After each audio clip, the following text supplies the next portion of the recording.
న్యాయస్థానం కూడా కరెక్ట్ అయిన తీర్పిచ్చింది. ఈ సందర్భంగా చిట్ట చివరిగా నేను చెప్పేటి ఒకటే, న్యాయం అనేది ఉంటుంది. పోలీసులు కానివ్వండి, చట్టం కానివ్వండి, న్యాయమూర్తులు కానివ్వండి, న్యాయవాదులు కానివ్వండి ప్రలోభాలకు లొంగుకారు.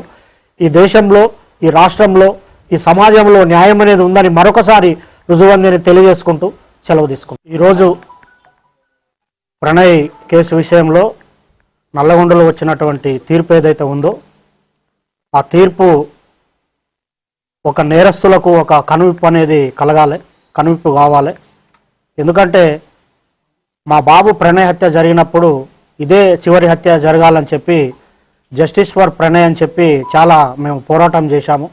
కానీ ఆ హత్య తర్వాత కూడా చాలా హత్యలు జరగటం అనేది జరిగింది. అయితే ఈ హత్య తర్వాత జరిగినటువంటి హత్యలు చేసిన వాళ్ళకి కానివ్వండి, కులాన్ని పట్టుకొని వేడే వాళ్లకు, కుల దురంకార హత్యలు చేసే వాళ్లకు, తర్వాత కన్న కూతుర్లను చంపుకునే వాళ్లకు, కన్న కొడుకులను చంపుకునే వాళ్లకు, అవతలి వ్యక్తులను చంపే వాళ్లకు కులం పేరుతోని ఈ యొక్క తీర్పు అనేది కనువిప్పు కావాలని నేను కోరుకుంటున్నాను. వాస్తవంగా ఈ ఇన్సిడెంట్ తర్వాత మీ అందరికీ తెలుసు, చాలా లాస్ అయిపోయాం మేము.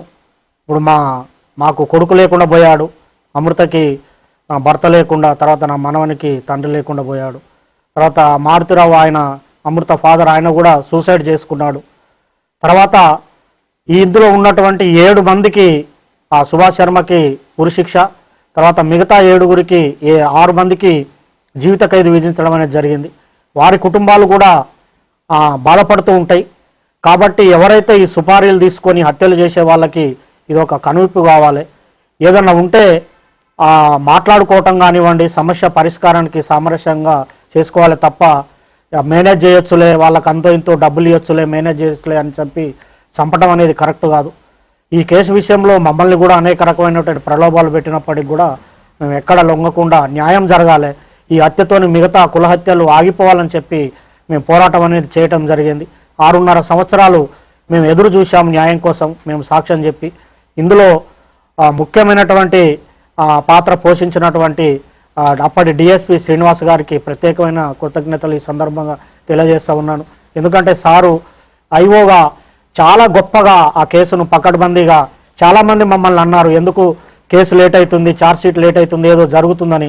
కానీ సార్ మీద మేము నమ్మకం పెట్టుకొని ఉండటం వల్ల లేట్ అయినప్పటికి కూడా ఒక పకడ్బందీ 200 పేజీల ఛార్జ్షీటు, దాదాపు 100 మంది సాక్షులను పెట్టి ఛార్జ్షీట్ వేసి గట్టిగా కేసును పకడ్బందీగా చేశారు. తర్వాత దానికి సహకరించినటువంటి ఎస్పీ రంగనాథ్ గారికి కూడా ఈ సందర్భంగా ప్రత్యేకమైన కృతజ్ఞతలు తెలియజేస్తూ ఉన్నాను.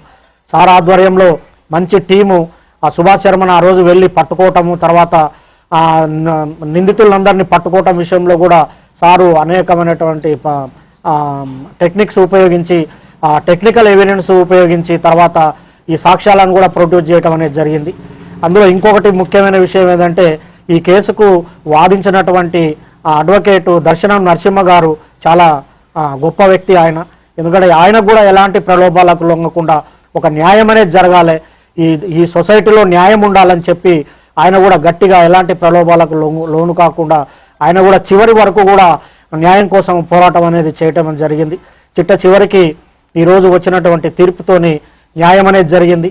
వాస్తవంగా అందరూ మీకు సంతోషంగా ఉందంటారంటే సంతోషం కాదు, ఇది వాస్తవంగా ఏంటంటే నా బాధను ఎవరు తీర్చలేరు, కొడుకులేని బాధ ఎవరు తీర్చలేరు. మేము ప్రతినిత్యం బాధపడుతూనే ఉన్నాం. ఎవరన్నా బయట బాబులు కలుపుకున్నప్పుడల్లా, మా బాబు క్లాస్మేట్స్ కనిపించినప్పుడల్లా బాధ ఉంటుంది. కాబట్టి దయచేసి నేను చెప్పేది ఏంటంటే చంపుకోవటం అనేది కరెక్ట్ కాదు. ఇప్పుడు నా మనవాడు ఉన్నాడు, మనవాడిని కూడా మేము చూసుకోవాలి. మాకు ఎవరి మీద కోపాలు లేవు. మేము ఈ కేసు విషయంలో సాక్ష్యం చెప్పాము, మా బాధ్యత మేము నిర్వర్తించాం. కేవలం ఈ హత్యలు ఆగాలనే ఉద్దేశంతోనే చెప్పాము తప్ప వేరే మరొకటి కాదని ఈ సందర్భంగా నేను తెలియజేస్తున్నాను. న్యాయస్థానం కూడా కరెక్ట్ అయిన తీర్పిచ్చింది. ఈ సందర్భంగా చిట్ట చివరిగా నేను చెప్పేటి ఒకటే, న్యాయం అనేది ఉంటుంది. పోలీసులు కానివ్వండి, చట్టం కానివ్వండి, న్యాయమూర్తులు కానివ్వండి, న్యాయవాదులు కానివ్వండి ప్రలోభాలకు లొంగుకారు. ఈ దేశంలో, ఈ రాష్ట్రంలో, ఈ సమాజంలో న్యాయం అనేది ఉందని మరొకసారి రుజువందని తెలియజేసుకుంటూ సెలవు తీసుకుంటాం.